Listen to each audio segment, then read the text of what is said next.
sama kita. Kalau tadi kita udah ngebahas dari sisi calon pendonor nih Nes, ngulik-ngulik tadi kan. Betul. Tapi nggak afdol nih Nes, kok kita nggak dari sisi penerima juga. Oke. Nah tapi sebelum itu kayak tadi nih Nes, kita harus baca profil. Nah, Van, di narasumber kita pertama dari yang sisi penerima donor ini ada Kak Rival Dwi Mahendra nih, Van. Dia ini seorang barista di HN Coffee. Nah kalau narsum pertama kita tadi pekerja ya Nes. Nah Betul. kalau narsum kedua ini tadi aku udah sempet singgung-singgung nih di awal segmen. Kalau misalnya ini anaknya dari Ibu Vina, yaitu ada Faiza Aga Tambani. Nah dia tuh masih sekolah sih, masih Kelas berapa sih, Van? level 1, berarti kelas 1 Oh ya, di oke. MI Tekno Natura Depok Nes. Langsung Oke. aja kali ya, kita udah kepo banget, jadi kita langsung ke pertanyaan pertama. Oke, pertanyaan pertama untuk Kak Rival dulu ya. Sejak kapan Kak Rival itu melakukan transplantasi kornea mata? 2022, 2 tahun yang lalu berarti. 2022. Oh berarti itu Masih bahas baru baru sih. ya. Itu awalnya kakak kenapa sih akhirnya memutuskan untuk transplantasi kornea mata? Karena emang harus. Melakukan transplantasi.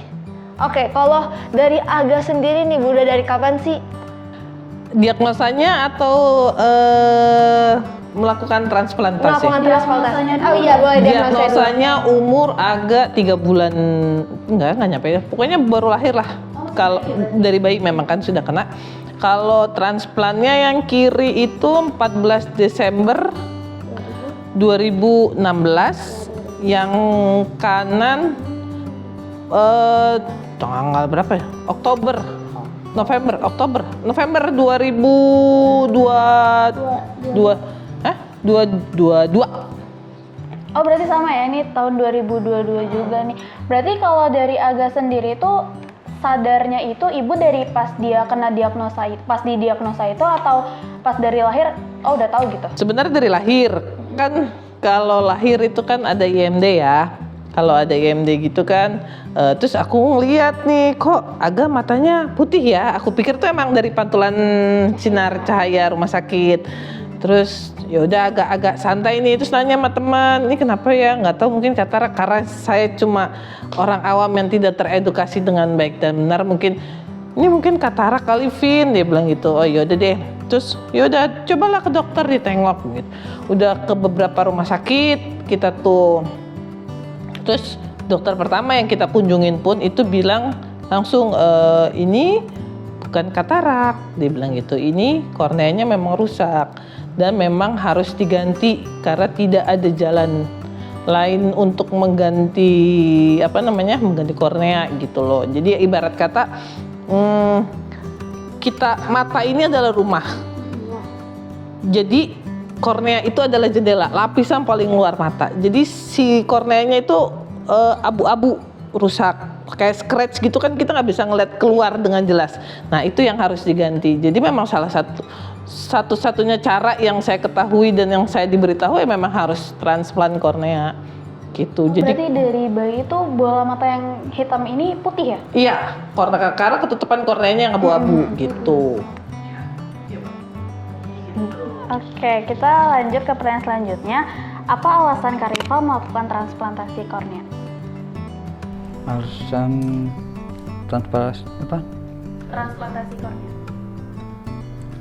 Karena emang harus Dari sisi medis mungkin ya.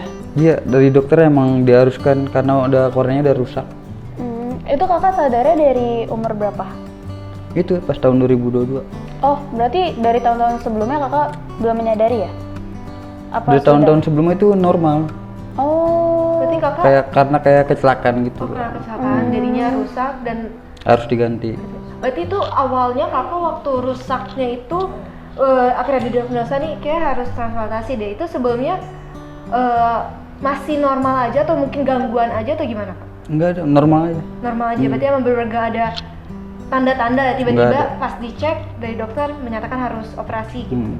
Oke. Oke, Kalau untuk dari Aga, oh ya, kalau dari Aga sendiri alasannya? Iya, alasannya memang udah dua-duanya rusak ya memang harus diganti. Memang harus iya memang harus diganti gitu. Oke, ke pertanyaan selanjutnya ya.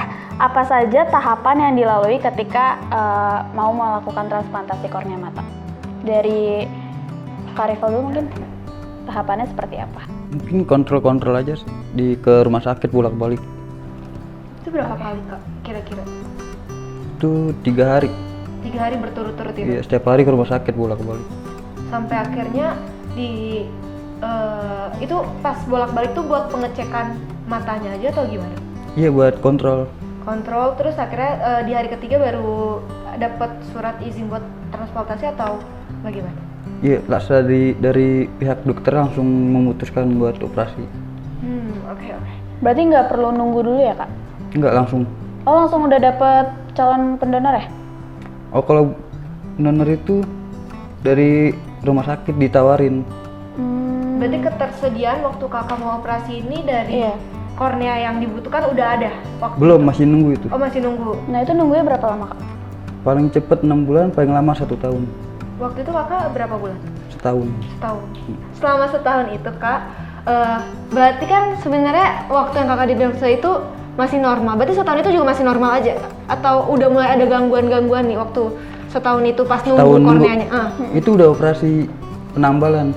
Oh itu diapain tuh ya? Kalau boleh tahu bisa dijelasin. Maksudnya kayak kan kalau kornea diganti kan berarti korneanya full diganti gitu. Kalau penambalan berarti beberapa Itu sebelum lapisan? diganti kornea. Berarti, Penambalan. Cuma diganti beberapa lapisannya aja? Nggak diganti, belum. Cuma ditambal pakai daging kaki. Ditambal biar nggak jebol katanya. Oh, Tapi itu, Soalnya kan kornea robek. tapi itu penglihatannya normal aja kak? Enggak, udah nggak bisa. berarti yang sebelah nggak bisa tapi sebelah tetap bisa Udah ya? tetap bisa. Oke. Berarti 3 hari kakak konsultasi buat ke operasi penambalannya itu di hari ketiga langsung atau masih nunggu lagi juga? Masih ngurus buat operasinya. Kan operasi apa namanya? Bis total.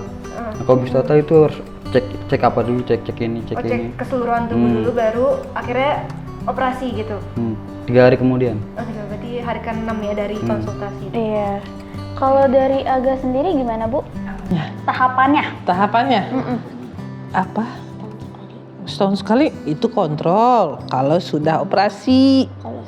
Kalau sebelum operasi waktu itu kita kan pertama kontrol dulu ya, pengen tahu gimana keadaan korneanya ya kan, setelah ketemu sama si JSC ini. Nah terus setelah itu langsung dicek, ternyata memang harus segera di diganti, harus segera diganti. Terus ya udah kita nunggu, nggak ngapa-ngapain. Jadi ditelepon nih dari pihak rumah sakit kita agak ada donornya. Jadi nanti seminggu kemudian dilakukan operasi. Sebelum melakukan operasi kita harus ngecek toraksnya, darahnya. Terus pas kemarin kan pas abis pandemi tuh, jadi kita harus PCR kayak gitu. Ntar kita ke dokter anak. Ini gimana, aman nggak? Karena memang harus bius total gitu. Setelah itu bawa ke rumah sakit langsung dikerjakan gitu. Ada hambatannya nggak sih Bu waktu melakukan tahapan-tahapan itu? Hambatannya itu nunggu korneanya yang lama, karena kan agak tergolong usianya masih kecil ya. Jadi setahu saya batas dari penerima agak donornya sama pendonornya itu tuh nggak bisa jauh, sekitar 20 tahun sampai 30 tahun. Sedangkan yang ada di sana waktu itu tuh pasti korneanya yang sudah umur tua gitu, jadi nggak bisa masuk di aganya. Takutnya nanti terjadi penolakan gitu. Jadi karena untungnya dapat, ya langsung dikerjain gitu. Nunggunya itu sekitar berapa lama Bu? Untuk yang kiri 2 tahun, untuk yang kanan 4 tahun dari yang kiri. Berarti tahun ke-6 ya? Kalau Ya tahun ke-6. dari yang 0 itu berarti hitungannya 6 tahun Iya, ke depan. selesainya 6 tahun gitu. Tapi baru dioperasi tadi tahun 2022. 2016 sama 2022. Oh ya, oke. Gitu. Oke. Cukup lama juga ya. Iya. Nungguin kornea tuh Lama kayak- karena bener-bener. terkait pandemi kan apa namanya ya virus Oh, itu iya, kan iya, ya kan benar. nempel apa si droplet itu kan takut ke mata dan kemarin itu juga kalau nggak salah infonya memang akses untuk dari luarnya pun susah di sana karena si pandemi itu kan gitu. Oke, kalau dari Kak Rival sendiri ada hambatannya nggak Kak? Paling waktu aja sih. Iya sama berarti ya. Sama memang nunggunya nggak bisa lama. nggak bisa yang setiap kali datang langsung minta kornea itu nggak bisa karena memang harus nunggu. Iya harus sabar sih ya. Berarti waktu nunggu itu kan bedanya yang satu 2 tahun, yang satu 4 tahun. Berarti jedanya lumayan lama tuh. Lumayan lama. Pfizer sendiri tuh, Aganya sendiri kayak ada hambatan, udah mengurangi hambatan atau sebenarnya Dia sudah mulai agak ini ya, kalau dulu karena kan yang kena dua-duanya nih, jadi dia agak susah ngelihat keluar gitu. Jadi matanya nggak bisa merefleksikan gambar masuk ke dalam ke retinanya kan. Jadi agak susah untuk baca juga mungkin susah. Mungkin apalagi Bang? Kamu susah apalagi dulu sebelum operasi? Dulu sebelum operasi Ke sana, tantenya di sana. susah itu. Susah baca. Susah ngeliat, Mm-mm. susah melihat jarak jauh, sama susah itu Apa? susah Semua. Susah nggak kelihatan semua ya. Iya nggak Yang kelihatan berhubungan dengan semua. penglihatan agak Dengan susah ya. penglihatan agak susah gitu. Oke. Langsung ke pertanyaan selanjutnya aja kali ya. Untuk pertama kali mendapatkan informasi tentang donor kornea mata ini dari mana sih? Mungkin dari Kak Rival dulu. Dari pihak rumah sakitnya. Oh langsung ya Kak. Berarti dari yang dari yang kecelakaan itu terus langsung diinformasikan sama dokter untuk diajukan untuk langsung donor. Oke, kalau untuk dari Aga sendiri? Kalau dari Aga kebetulan ya dari rumah sakitnya lah karena ada punya yayasan untuk mendonorkan mata jadi ya dari situ gitu. Oke, tadi kan yang aku dengar kalau misalkan mau setelah operasi itu kan pakai apa tadi namanya? Scleral lens. Nah itu dibutuhkan dalam jangka waktu berapa lama sih Bu? Selamanya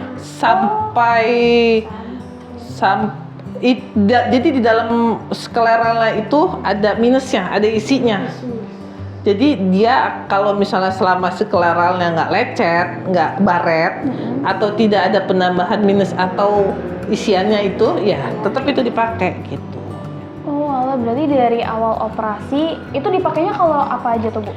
Dipakainya itu kalau maksudnya setelah sekolah, sekolah sampai pulang sekolah. Kalau saya makainya sekolah sampai pulang sekolah karena dia ini banget ketat banget sama si bola matanya karena waktu mau pakai skleral pun kita harus fitting si lensanya, jadi mencocokkan cembungnya si bola mata, terus lukanya korneanya mungkin, jadi harus fitting, harus pas gitu.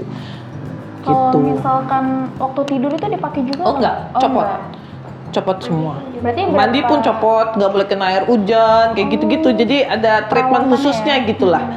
Gitu. Kalau untuk perawatannya sendiri itu gimana Bu? perawatan skleral paling cuma cuci aja kok, dicuci-cuci berarti aja. kayak soft lens aja Kayak ya? soft lens gitu. Kalau untuk Kak Rival pemakaian Beda mungkin nggak? Iya, makanya beda tadi aku juga bingung apa sih? Oh beda, mungkin beda case-nya juga gitu. Itu pakainya pas setelah habis operasi aja sih, seminggu. Kemudian pas kontrol lagi udah dilepas. Oh udah boleh lepas. Tapi bentukannya sama. Sama Lentur nggak? Lentur ya?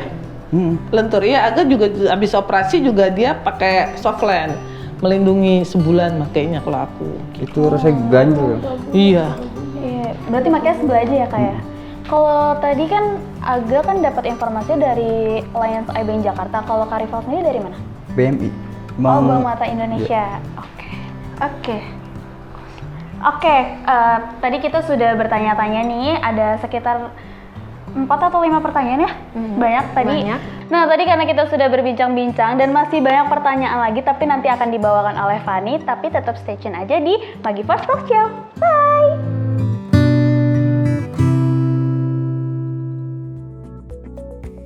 Oh enggak, itu pas yang pakai itu. Udah boleh? Itu operasi yang keempat. Operasi yang keempat. Iya, 4 kali operasi. Oh, yang kedua sama yang ketiga apa kak? Yang pertama penambalan, Heeh. yang kedua itu ada cairan di tambalan ini, dirobek, dibuang cairannya. Yang ketiga itu operasi korneanya. Kebetulan tuh aku sempet tanya sama dokternya Aga kan waktu itu. Aku kan manggilnya Tante Tasya biar Aga tuh nggak terlalu spooky denger dokter atau rumah sakit gitu ya.